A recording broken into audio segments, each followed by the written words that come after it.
الحمد للہ رب العالمین والصلاة والسلام علی اشرف الانبیاء والمرسلین وعلی آلہ واصحابہ اجمعین۔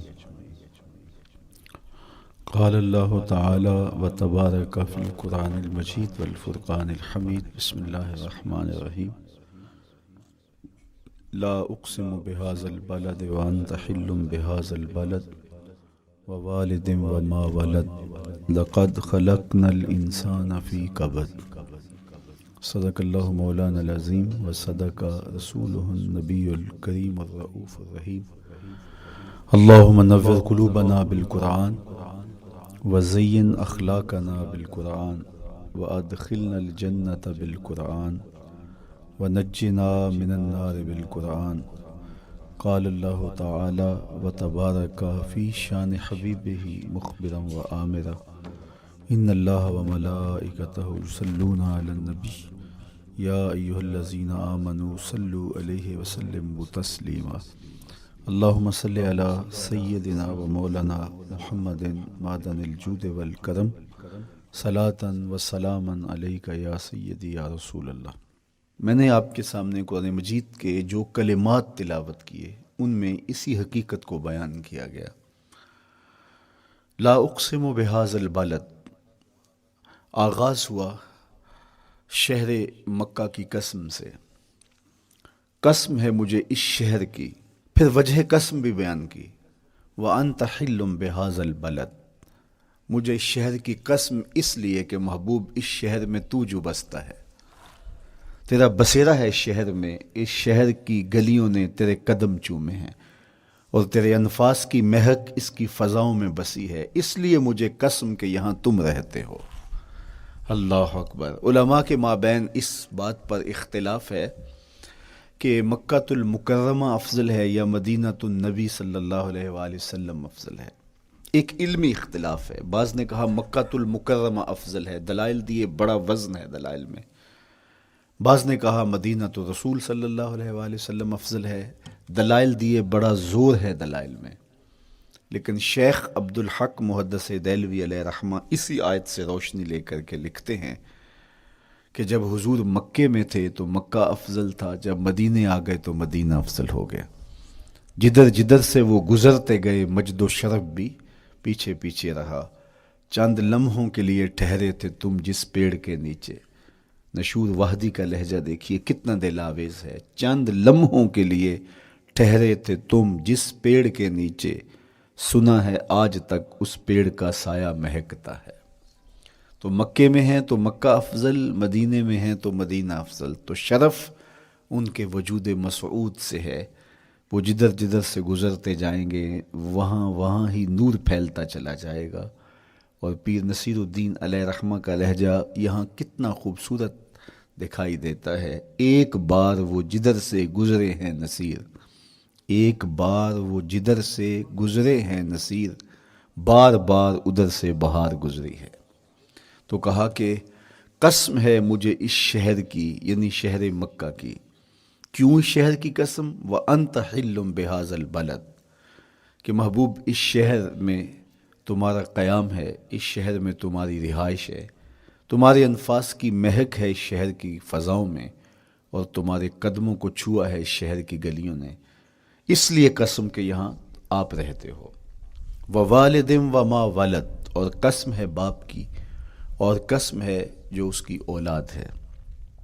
والد سے مراد کیا ہے اور ما ولد سے مراد کیا ہے؟ تو اس کے بارے میں ایک قول یہ ہے کہ والد سے مراد حضرت ابراہیم علیہ السلام ہے، اور ما ولد سے مراد حضور علیہ السلام جو ان کے فرزند ہیں۔ ایک قول کہ والد سے مراد حضرت آدم علیہ السلام ہیں، اور ما ولد سے مراد ان کی ساری ذریت اور نسل ہے۔ تیسرا قول کہ والد سے مراد حضور علیہ السلام ہیں، اور ما ولد سے مراد حضور علیہ السلام کی ساری امت، حضور علیہ السلام کی ساری آل اطرت، حضور کے اصحاب۔ لیکن علماء نے پہلے قول کو ترجیح دی کہ مکہ المکرمہ کی قسم کی گئی تو پھر مناسبت بنتی ہے کہ حضرت ابراہیم کا ذکر بھی ہو، تو اس لیے والد سے مراد حضرت ابراہیم ہیں، اور ما ولد سے مراد حضور علیہ الصلوۃ والسلام کی ذات ستودہ صفات ہے۔ تو تین چیزیں ہوئیں جن کی قسم کی گئی۔ سب سے پہلے شہر مکہ کی قسم کی گئی، پھر حضرت ابراہیم علیہ السلام کی قسم کی گئی، اس کے بعد حضور علیہ الصلوۃ والسلام کے مبارک وجود کی قسم کی گئی۔ تین قسمیں کر کے کہا کیا گیا، چونکہ جو خالی ذہن شخص ہو، جب اس کو کوئی بات بیان کی جائے تو قسم سے آغاز نہیں کیا جاتا۔ متردد الذہن کو کوئی بات کرنی ہو تو قسم سے آغاز کیا جاتا ہے، یا پھر آپ جس مضمون کو بیان کرنے جا رہے ہیں وہ اتنا اہم ہے کہ اس کی اہمیت کو اجاگر کرنے کے لیے آپ کو قسم کرنا پڑتی ہے۔ تو یہ جو ماں بعد کا مضمون ہے جس کو میرے رب نے بیان کیا، اس سے قبل ایک نہیں، دو نہیں، تین قسمیں کیں، تو پھر کان تو کھڑے ہو گئے، سماعتیں تو بچھ گئیں کہ وہ کون سی شے ہے جس کو بیان کرنا مقصود ہے، اور اس سے قبل قسم پہ قسم کی جا رہی ہے۔ قسم محبوب شہر مکہ کی، قسم محبوب تیرے والد بزرگوار حضرت ابراہیم علیہ السلام کی، اور قسم تیرے پاکیزہ وجود کی۔ اب انسان بالکل سماعتیں بچھا کے منتظر ہے کہ قسم کی کس بات کی جا رہی ہے، کس بات پہ قسمیں ہو رہی ہیں۔ تو جواب آیا، قسم محبوب شہر مکہ کی جس میں آپ رہتے ہو، قسم آپ کے والد بزرگوار حضرت ابراہیم علیہ السلام کی، اور قسم آپ کے پاکیزہ وجود کی۔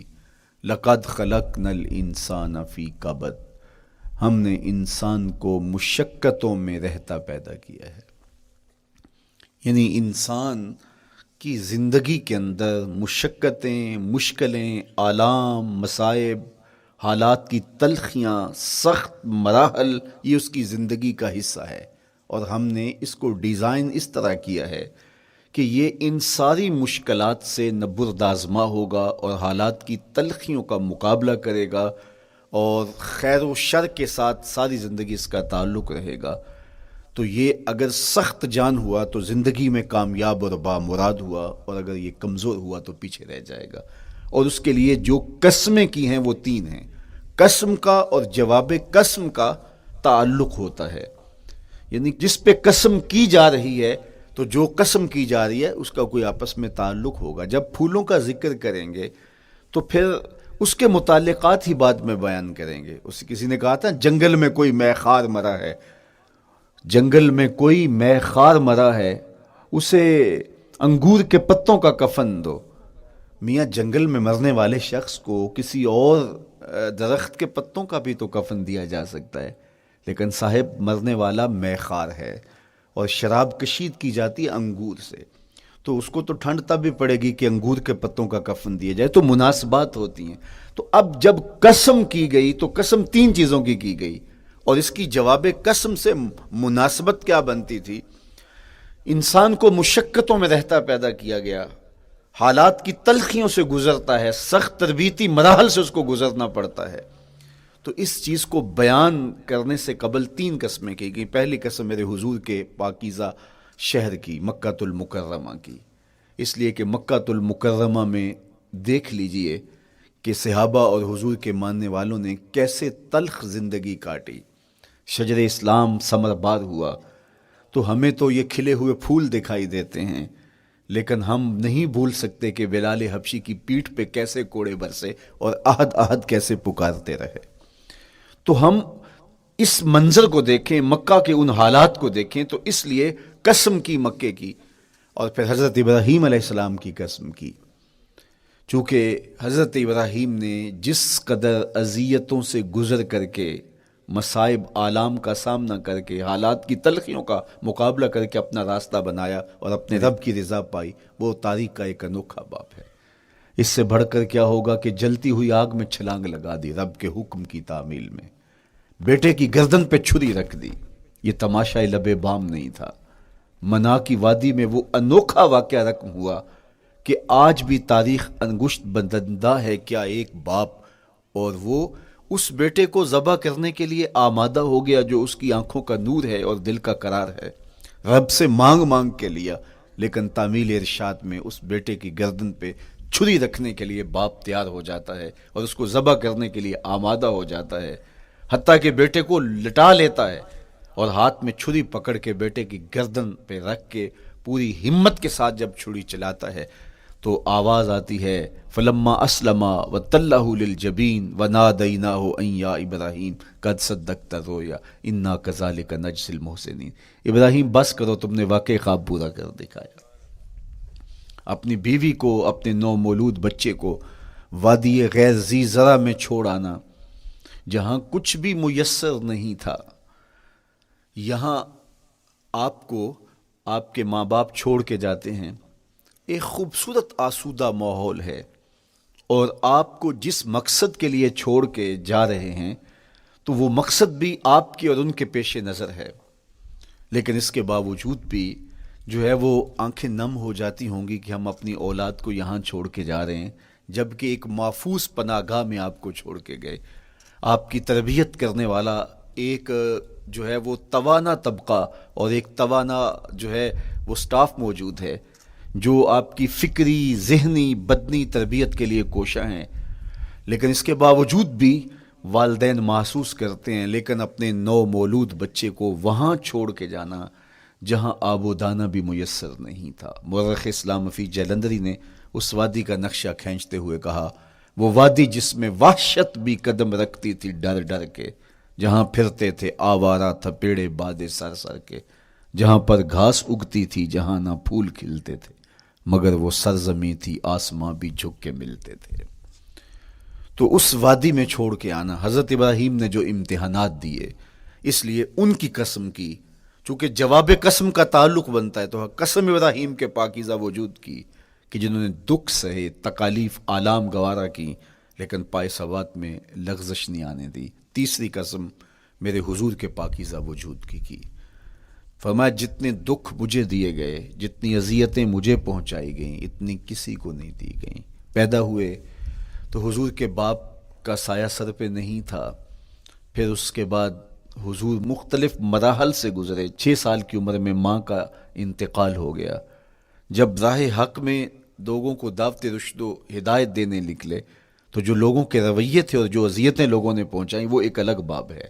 مکے کی گلیوں سے لے کے طائف کے بازاروں تک جن اذیتوں سے میرے حضور گزرے، ام المومنین سیدہ عائشہ رضی اللہ تعالیٰ عنہ فرماتی ہیں ایک دن حضور کی بارگاہ میں حاضری تھی تو ہم نے عرض کیا حضور کیا احد کے دن سے سخت دن بھی زندگی میں کبھی گزرا ہے؟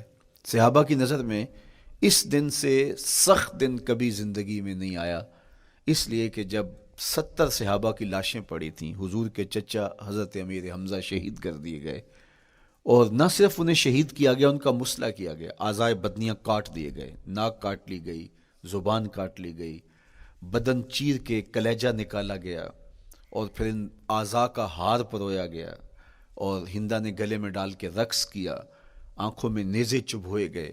تو یہ دردناک دن تھا۔ تو حضور کے سر انور پہ سفید رنگ کی پٹی بندھی تھی اور چشمان رحمت میں آنسو تھے، اور بار بار فرماتے تھے ما فعل امی، میرے چچا کی کہانی سناؤ۔ تو یہ دردناک دن تھا جو صحابہ نے اپنی آنکھوں سے دیکھا۔ تو انہوں نے کہا حضور کیا احد کے دن سے سخت دن بھی کبھی زندگی میں آیا؟ ان کا خیال تھا کہ حضور فرمائیں گے ہاں یہ میرا زندگی کا مشکل ترین اور سخت ترین دن تھا، لیکن حضور نے فرمایا ہاں عائشہ، جب طائف کے بازاروں میں تیری قوم نے مجھے پتھر مارے تو یہ دن احد کے دن سے بھی سخت تھا۔ حضور ان کے 3 سرداروں کے پاس پیغام حق لے کے گئے، لیکن انہوں نے آگے سے جو رویہ اختیار کیا وہ اتنا اذیت ناک تھا۔ حضور نے فرمایا کہ ٹھیک ہے، میں تمہاری خیر خواہی کا جذبہ لے کے تمہارے تک پہنچا ہوں، تم نے میری دعوت کو قبول نہیں کیا، تمہاری مرضی، تمہارا مقسوم، چلو اب یہ بات میرے اور تمہارے درمیان رہنی چاہیے، اس بات کو راز رہنا چاہیے، اہل مکہ تک یہ بات نہ پہنچے۔ انہوں نے کہا ہم کیوں راز رکھیں، بلکہ اوباشوں کے ہاتھ میں پتھر دے دیے، اور حضور جب واپس ہونے لگے تو وہ حضور کے پاؤں پہ سنگسنی کرتے، حضور اپنا ایک پاؤں اٹھاتے تو دوسرے پاؤں پہ مارتے، شدت درد اور احساس کرب سے حضور بیٹھ جاتے تو ان کے غنڈے دائیں بائیں سے بڑھتے اور کندھوں سے پکڑ کے حضور کو اٹھاتے اور مشق سنگزنی کرتے۔ نالین خون سے بھر گئے، لخت لخت زخمی ہوا۔ اللہ اکبر! کیا دردناک لمحے تھے، کیا تکلیف بری گھڑیاں تھی. تو کہا کہ جب طائف کے بازاروں میں تیری قوم نے مجھے پتھر مارے تو یہ دن احد کے دن سے بھی سخت تھا. اچھا، جب حضور پر اس طرح آلام و مصائب ٹوٹ پڑے تو حضور کے ساتھ جو صحابہ تھے انہوں نے کہا حضور ان کے لیے بد دعا کر دیجئے. تو میرے حضور بولے میں رحمت بن کے آیا ہوں، میں رحمت بن کے آیا ہوں. اللہ اکبر. ان کا تقاضا پہم بڑا تو حضور کے ہاتھ اٹھ گئے، اور پھر حضور نے جو کہا سنیے، اللہم اہد قومی فإنہم لا یعقلون. اے اللہ میری قوم کو ہدایت دے دے، یہ مجھے جانتے نہیں، اگر جانتے تو ان کا میرے ساتھ یہ رویہ نہ ہوتا. تو پتھروں کے جواب میں دعائیں دینا پیغمبروں کا حوصلہ ہوتا ہے. اللہ اکبر. مورخ اسلام حفیظ جلندری نے کیا خوبصورت پیرائے میں نقشہ کھینچا کہ حضور ہاتھ اٹھا کے دعا مانگ رہے ہیں، الہی کرم کر کو سارے طائف کے مکینوں پر، الہی پھول برسا ان پتھروں والی زمینوں پر. تو حضور نے دکھ سہے، تکلیفیں سہی. اب 3 قسمیں کی. شہر مکہ کی قسم جہاں حضور کے صحابہ نے تکلیفیں سہی، اس شہر کی گلیوں میں انہیں گھسیٹا گیا اور ان کو کچی کھالوں میں لپیٹ کے دھونیاں دی گئیں، انہیں اذیت ناک مراحل سے گزارا گیا. حضرت ابراہیم مشکل سے مشکل زندگی کاٹی اور رب کی رضا جوئی کے لیے کوشاں رہے، اور میرے حضور نے سخت ترین اذیتوں، مقاومتوں، مخالفتوں اور تکلیفوں کا سامنا کیا. تو ان 3 چیزوں کا حوالہ دے کر، ان 3 چیزوں کی قسم کر کے اب انسان کو بتایا جا رہا ہے کہ تم مشکلات سے تمہیں گزرنا پڑے گا، حالات کی تلخیاں تمہیں سہنی پڑیں گی. کسی مرتبے تک پہنچنے کے لیے تمہیں پھر تکلیفوں کی راہ اختیار کرنی پڑے گی. تم کون ہوتے ہو؟ میرا محبوب ہو تو تکلیفیں وہ بھی اٹھائے، 2 جہاں کا مالک ہو اور طائف کے بازاروں میں اس کے پاؤں پہ بھی پتھر پڑیں، اور کونین کا سردار ہو اور ان کے اوپر اوجری ڈال دی جائے، کائنات کا مالک ہو اور ان کو مکے کی گلیوں کے اندر ان کے گلے میں عقبہ بن ابی معیط کپڑا ڈالے اور تاؤ دے. تو کیا ان مشکلات سے تم بچ سکتے ہو؟ جب تم کسی منزل تک پہنچنا چاہتے ہو تو پھر یہ حوالے ماضی کے دیکھ لو. 3 قسمیں کر کے اس حقیقت کو بیان کیا. ابراہیم علیہ السلام کے وجود کو دیکھ لو، حضرت مصطفیٰ کریم علیہ السلام کی ذات ستودہ صفات کو دیکھ لو، اور مکے کی گلیوں میں صحابہ کے ساتھ جو ظلم اور جبر ہوئے اور انہوں نے جو مصیبتیں اور مشقتیں کاٹی وہ ساری دیکھ لو. تو 3 قسمیں کھا کر کے کہا کہ بے شک انسان مشقتوں میں رہتا پیدا کیا گیا ہے.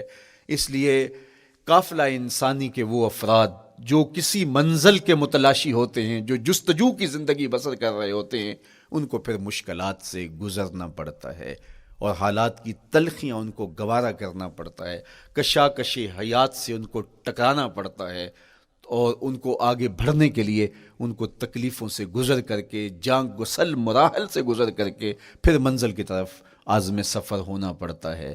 کیا میں نے اس خاکدان سے کنارہ جہاں رزق کا نام ہے آب و دانہ، پلٹنا جھپٹنا جھپٹ کر پلٹنا لہو گرم رکھنے کا ہے ایک بہانہ. پرندوں کی دنیا کا درویش ہوں میں کہ شاہی بناتا نہیں آشیان. تو زندگی مشکل مراحل سے گزر جانے کا نام ہے. اقبال نے کہا تھا ہے شباب اپنے لہو کی آگ میں جلنے کا نام. یہ زندگی آسان نہیں ہے، یہ حالات کی تلخیوں کا مقابلہ کرنے کا نام ہے، یہ ضبط نفس کا نام ہے، یہ اپنے من کی تربیت کا نام ہے.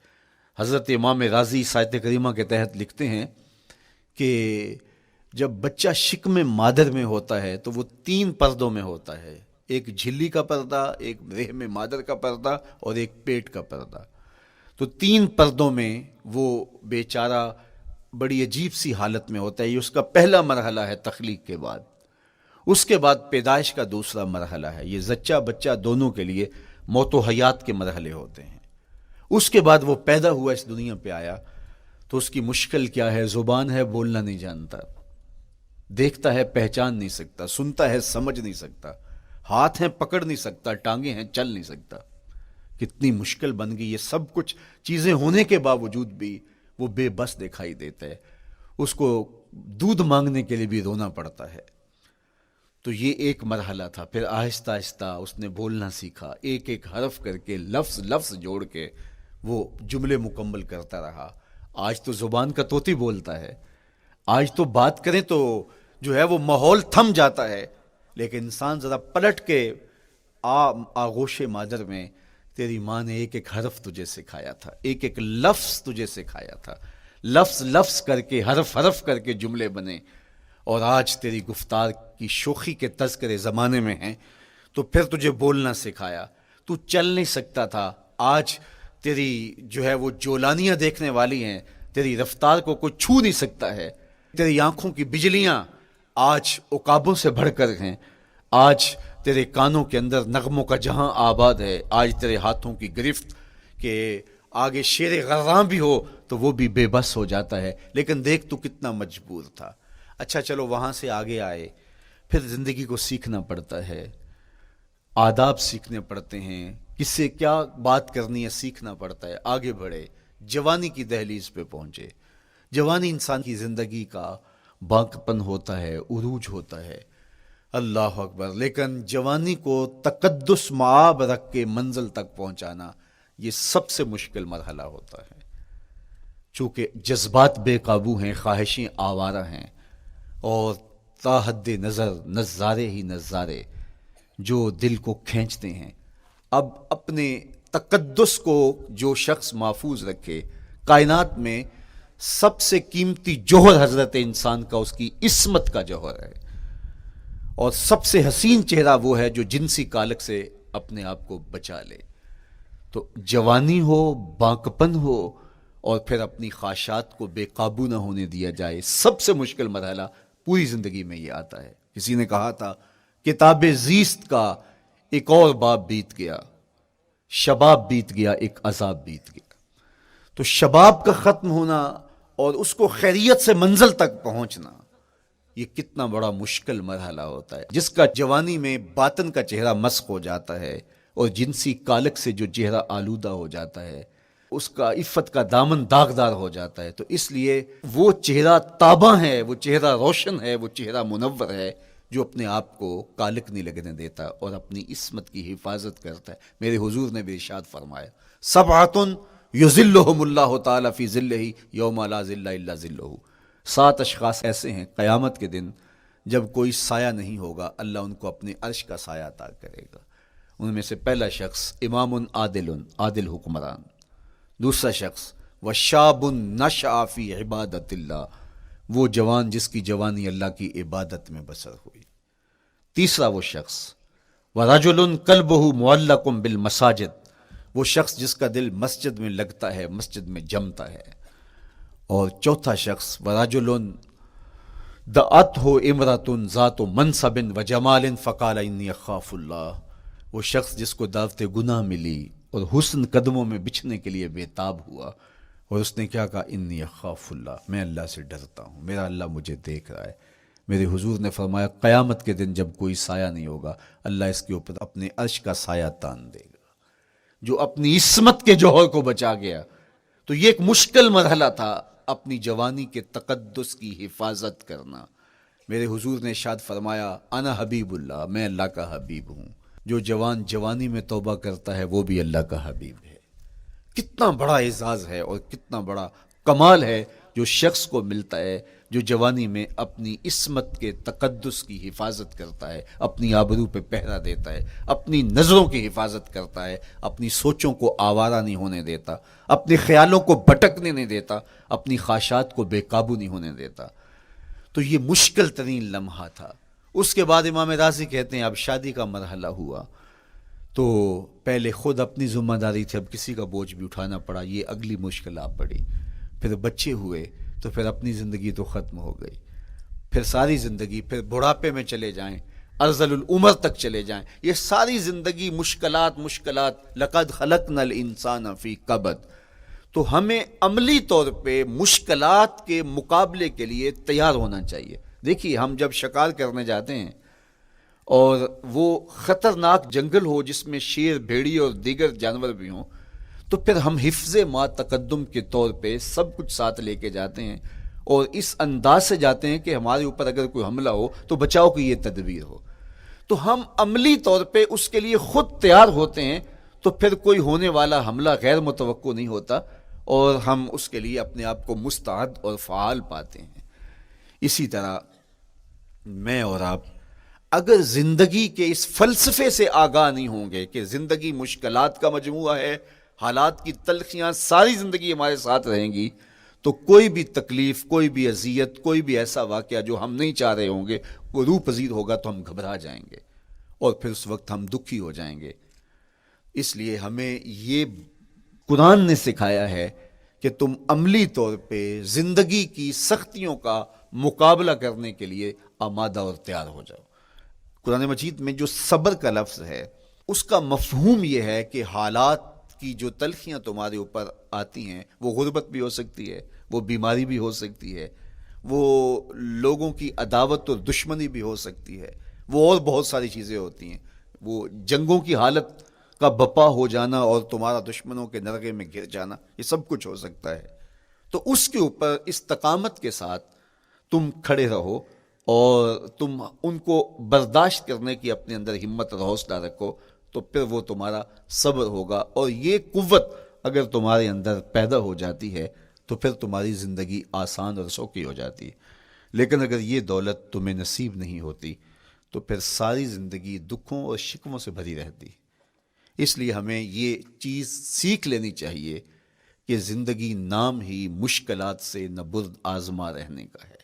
عملی طور پہ ہم دیکھو، ہمیں پتہ ہے سردی آ رہی ہے تو اس کا ہم پہلے انتظام کرتے ہیں، تو سردی ہمیں دکھی نہیں پھر کرتی، ہم سردی سے بھی لطف لیتے ہیں، موسم برسات سے بھی مزہ لیتے ہیں، اور گرمی سے بھی ہم ایک حاز حاصل کر لیتے ہیں اگر ہم اس کو جو ہے اس کے لیے عملی طور پہ اپنے آپ کو تیار کر لیں۔ لیکن اگر ہم اس کے لیے تیاری نہیں کریں گے تو سوائے گھبراہٹ کے اور کچھ نہیں ہوگا۔ تو مجھے اور آپ کو عملاً اپنے آپ کو اس بات کے لیے آمادہ کرنا پڑے گا کہ زندگی ان حالات کی تلخیوں سے ٹکرانے کا نام ہے، اور ساری زندگی ہمیں ان مراحل سے گزرتے رہنا پڑے گا۔ اور قرآن نے جو ہے وہ 3 قسمیں کر کے، اور 3 قسمیں بھی شہر مکہ کی اور محبوب کریم کے پاکیزہ وجود اور جناب ابراہیم علیہ الصلوۃ والسلام کی، تاکہ تمہیں پتہ چلے جب ان کو بھی ان مراحل سے گزرنا پڑا میں اور آپ کیا بیچتے ہیں۔ اس لیے ہمیں اپنی زندگی کو ان راہوں پہ ڈالتے ہوئے صبر اور استقامت، اب صبر اور استقامت کی دولت ہمیں کیسے نصیب ہوگی، یہ دولت کس طرح، یہ قوت راسخہ ہمارے اندر کیسے پیدا ہوگی، اور کس طرح ہمارے من کے اندر یہ چیزیں سمائے گی۔ اللہ تعالیٰ کی خشیت، اس پر توکل، اس پر بھروسہ، اور اللہ تعالیٰ جل شانہ کی طرف سے ہر کام کے ہونے کا یقین ہمارے اندر یہ استقامت اور یہ حوصلہ پیدا کرتی ہے یہ چیز۔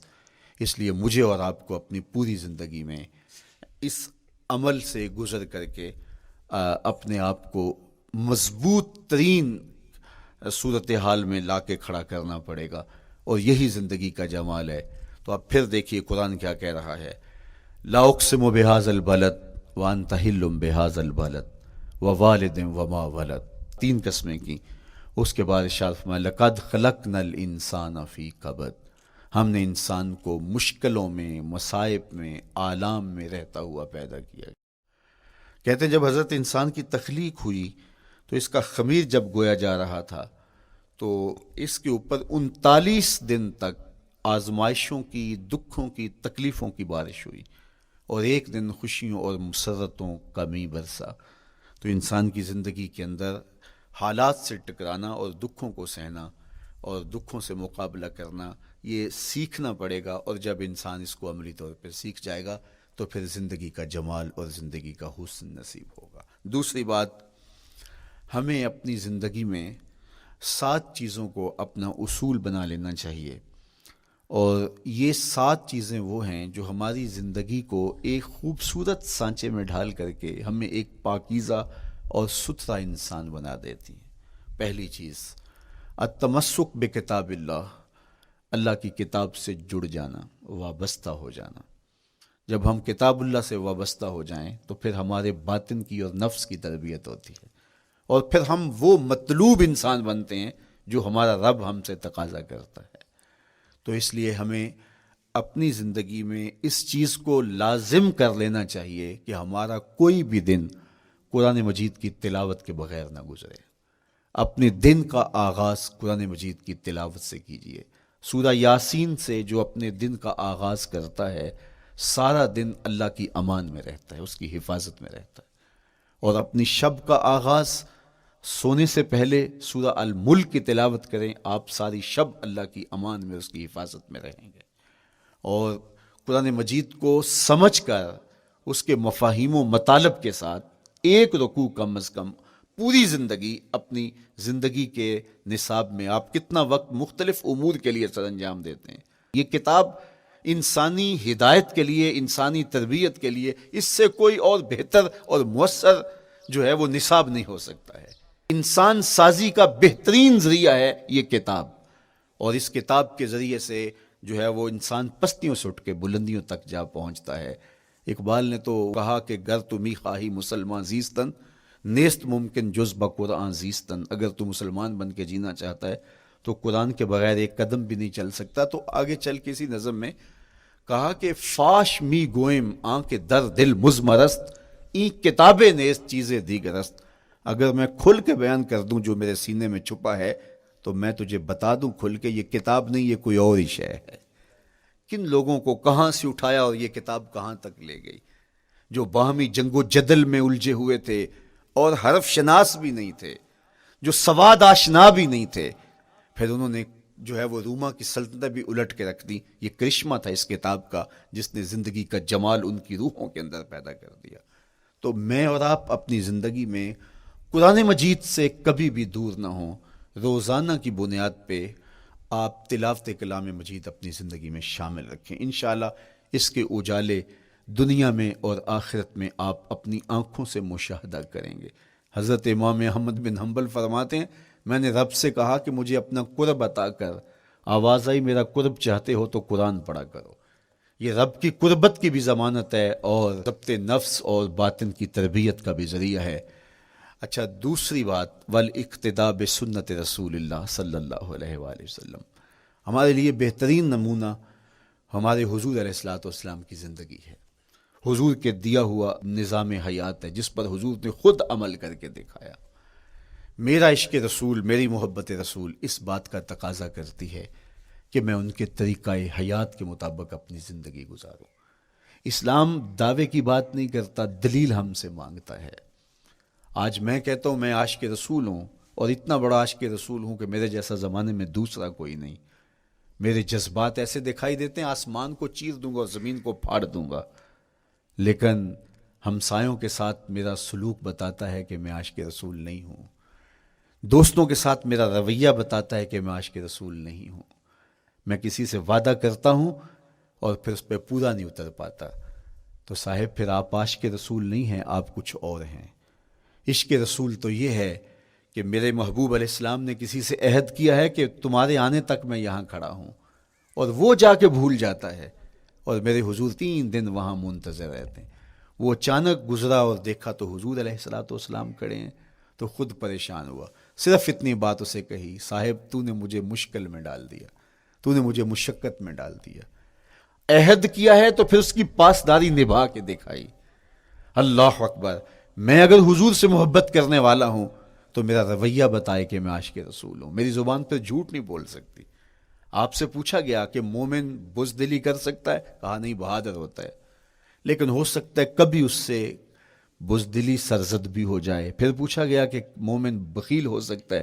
کہا نہیں، سخی ہوتا ہے، لیکن ہو سکتا ہے کبھی اس سے بخل بھی سرزد ہو جائے۔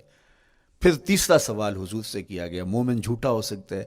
فرمایا جھوٹا نہیں ہو سکتا، یہ پکی بات ہے کہ مومن جھوٹ نہیں بول سکتا۔ میں اور آپ اپنے رویوں میں دیکھیں کہ ہم کھڑے کہاں ہیں۔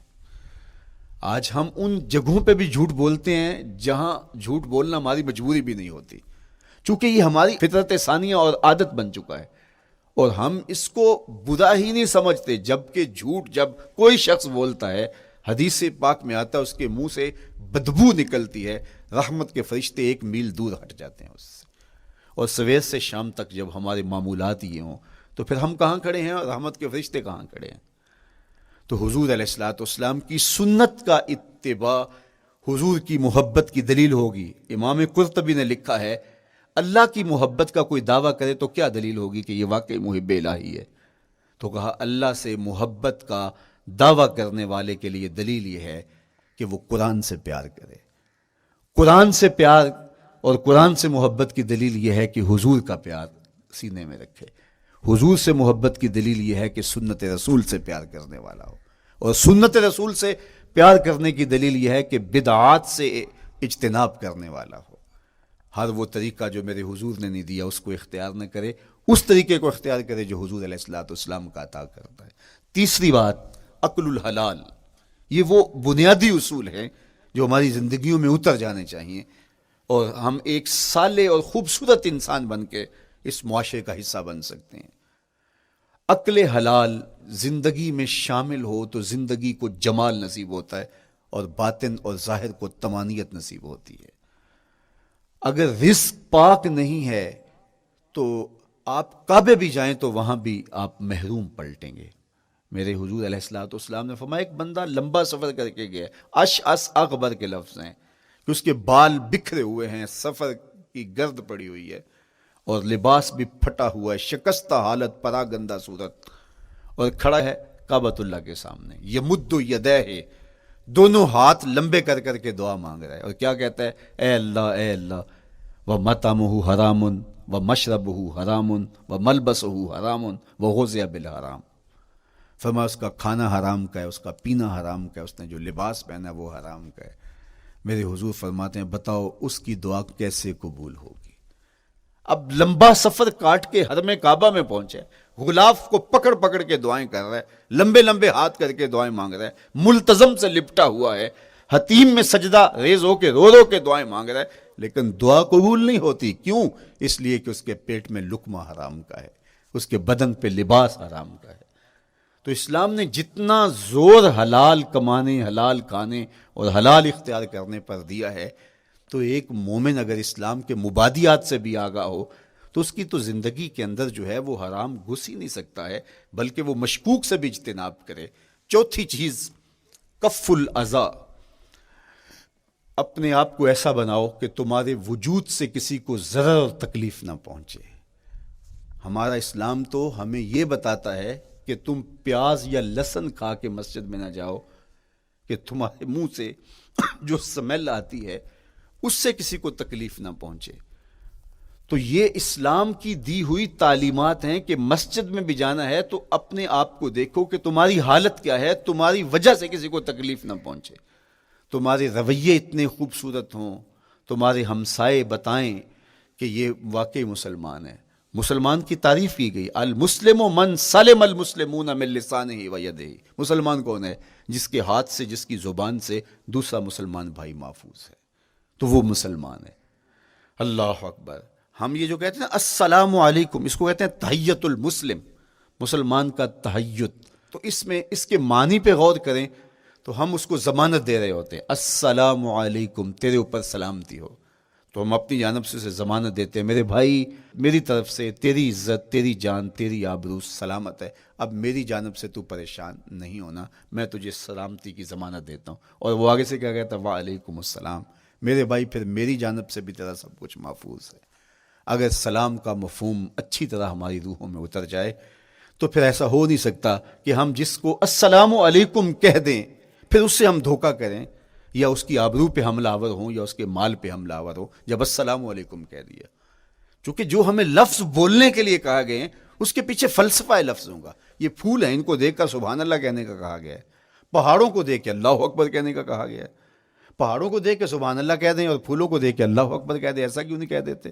لیکن نہیں, اس لیے کہ جب پہاڑوں کو دیکھتے ہیں تو دل میں ان کی ہیبت پیدا ہوتی ہے. اتنے بڑے پہاڑ, سمندر کو دیکھتے ہیں تو اس کی ہیبت پیدا ہوتی ہے. اتنا بڑا سمندر تا حد نظر پھیلا ہوا, تو جب اس کی بڑائی پیدا ہونے لگتی ہے تو فوراً پلٹایا گیا اللہ کی بڑائی کی طرف اور کہا بول اللہ اکبر, یہ نہیں میرا اللہ بڑا ہے. اور پھول کو جب دیکھا تو اس کی لطافت کی طرف الجھنے لگے, کتنا خوبصورت ہے, درزوں میں کیسے خوشبو بسی ہوئی ہے, کیسے رنگ ہیں, کیسے جمال ہیں. اللہ اکبر. وہ کیا کسی نے کہا تھا نا کہ درزوں کی لطافت میں خوشبو نے اماں پائی, گل چیرنے والے نے کس شان سے چیرا ہے.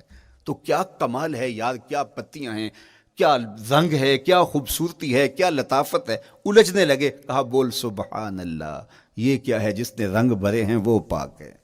تو تیرا دل الجھ نہ جائے. تو جو ہم بولتے ہیں لفظ جہاں بھی بولتے ہیں اس کے پیچھے ایک فلسفہ ہوتا ہے.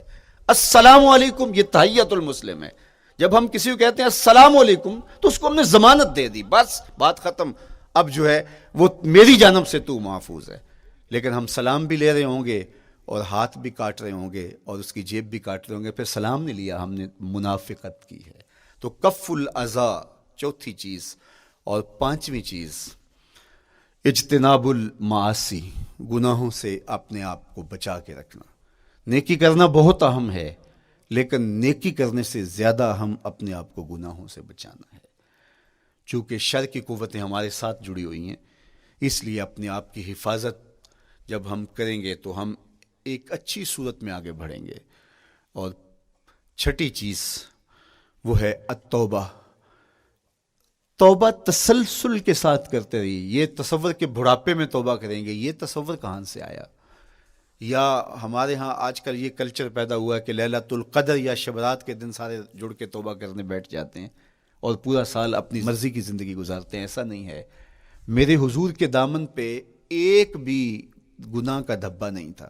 ہم نبیوں کی عصمت کے قائل ہیں، کسی نبی پر کوئی گناہ کا دھبا نہیں ہوتا۔ اگر اس امکان کو بھی تسلیم کر لیا جائے تو ساری شریعت مشکوک ہو جاتی ہے، لیکن اس کے باوجود حضور فرمایا میں دن میں اللہ سے 100 بار توبہ کرتا ہوں، ایک دن میں 100 مرتبہ توبہ کرتا ہوں۔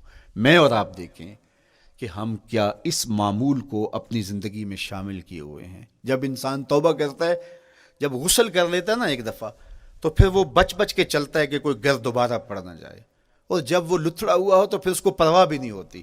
اس لیے ہمیں بار بار غسل کرنے کی، بار بار توبہ کرنے کی تلقین کی گئی ہے، تاکہ ہم پھر نئے گناہوں سے بچتے رہیں گے۔ تو اپنی زندگی میں توبہ کا تسلسل کیجئے، شام سویرے صبح بار بار اللہ سے توبہ کی اور رجوع کیجئے۔ اور آخری چیز ادا الحقوق، حقوق کا ادا کرنا۔ ہمارے ذمے جو حقوق عائد ہوتے ہیں وہ ہمارے والدین کے ہیں، وہ ہمارے بہن بھائیوں کے ہیں، وہ ہمارے دوستوں کے ہیں، ہمسایوں کے ہیں، ہمارے اساتذہ کے ہیں، کلاس فیلوز کے ہیں۔ وہ حقوق حتیٰ کہ جانوروں کی کیوں نہ ہوں، تو ان حقوق کو ہم ادا کرنے والے، دست بردار نہیں ہو سکتے ہم ان حقوق سے۔ یہ مومن کی زندگی ہے، یہ ہمارا نظم حیات ہے، یہ اسلام کا دیا ہوا منشور ہے، یہ طریقہ زندگی ہے کہ ہم ایک ایک کے حق کو ادا کرتے ہوئے اپنی زندگی کو بسر کریں۔ بالخصوص میں طلباء سے مخاطب ہوں کہ یہ عمر تربیتی اعتبار سے سب سے اہم عمر ہے۔ سیدنا علی المرتضیٰ رضی اللہ تعالیٰ عنہ فرماتے ہیں کہ 15 سال سے لے کر کے 20 سال تک کی عمر میں انسان کے نظریات پختہ ہوتے ہیں اور اس کی عادتیں جمتی ہیں۔ یہ دوسرے کہتے ہیں 13 سے 19 سال تک کی عمر، وہ کہتے ہیں یہ بڑی اہمیت کی حامل ہے۔ تو 13 سے 19 سال یا 15 سے 20 سال تک کی عمر، بعض کا تو ہوتا ہے کہ ابھی بچے ہیں، ماں باپ بھی سستی کرتے ہیں کہ ان کو تہجد کا عادی اب کیوں بنائیں، ابھی تو یہ بچے ہیں، ان کو ان چیزوں سے، چھوٹی چھوٹی چیزوں کا عادی اب کیوں بنائیں، جب بڑے ہوں گے، سمجھدار ہوں گے، ذمہ داریوں کا بوجھ آئے گا، سب کچھ کر لیں گے۔ تو پھر اس وقت کرنا مشکل ہوتا ہے، پھر کر نہیں پاتا بندہ۔ تو جو سیکھنا ہے، جو عادتیں پختہ کرنی ہے، وہ اسی زندگی میں ہوتی ہیں۔ تو یہ آپ کا ایک موقع ہے، آپ کو ایک ماحول فراہم ہوا ہے۔ آپ کے ہمسائے آپ کے کلاس فیلوز ہیں جو آپ کے ساتھ کمرے میں رہ رہے ہیں۔ ہمسائیگی کے حقوق ادا کرنے کا جو انداز ہے وہ یہاں ہی سیکھیے اور اپنے اندر اس کو متحقق کیجیے اور پختہ کیجیے۔ اسی طرح اپنے گفتگو کے لہجوں میں شائستگی، اپنے انداز کے اندر خوبصورتی اور اپنے رویوں کے اندر جمال پیدا کرنے کی کوشش کریں۔ اپنے آپ کو مؤثر بنائیں اور شریعت کے بتائے ہوئے اصول اور ضابطوں کے مطابق آپ جب زندگی کے چند دن گزار لیں گے، پھر زندگی گزارنے کا نشہ آنے لگ جائے گا۔ چونکہ جب ہم اپنی خواہش کی زندگی گزارتے ہیں تو پھر ہم خود بے چین اور مضطرب ہوتے ہیں، اس لیے کہ ہمیں اس طرح زندگی گزارنی چاہیے جس طرح ہمارے رب نے ہمیں بتایا ہے۔ آپ کوئی بھی مشین خریدتے ہیں، کوئی بھی چیز لیتے ہیں تو اس کے ساتھ چھوٹی سی بک دیتے ہیں، آپ کو اس کا طریقہ استعمال بتاتے ہیں کہ اس کو یوں استعمال کرو گے تو دیر پا اس کے فوائد حاصل کرو گے۔ اگر یہ مائک ہم اس طرح استعمال نہیں کرتے، اپنی خواہش سے استعمال کریں گے تو پھر نتیجہ کیا ہوگا کہ تھوڑے دنوں کے بعد جو ہے وہ خرابی کی طرف سلسلہ چلے گا۔ اس طرح یہ وجود جس پاکیزہ ذات نے بنایا ہے، اس نے ہمیں بتایا ہے کہ اس کو استعمال کیسے کرنا ہے اور اس زندگی کو کیسے گزارنا ہے۔ اور پھر انسان کو ایک ماڈل اور نمونہ بھی چاہیے تو کہا نمونہ دیکھنا ہے تو محمد عربی کی ذات دیکھ لو، ادھر دیکھتے جاؤ اور زندگی گزارتے جاؤ، دیکھنا تمہاری زندگی کتنی خوبصورت اور کتنی پروقار گزرتی ہے۔ اللہ آپ کو دنیا آخرت کی برکتیں دے، اپنی پناہوں اور اپنی امان اور اپنی حفاظتوں کا حصار دے، اور آنے والا کل اللہ بہتر فرمائے، میرے وطن کی خیر کرے، میرے ملک کو امن کے اجالے دے، یہاں دہشت گردی کے سلگتے الاؤ ٹھنڈے کر کے امن کی بہاریں پیدا کر دے۔ کی محمد سے وفا تو نے تو ہم تیرے ہیں، یہ جہاں چیز ہے کیا لوح و قلم تیرے ہیں۔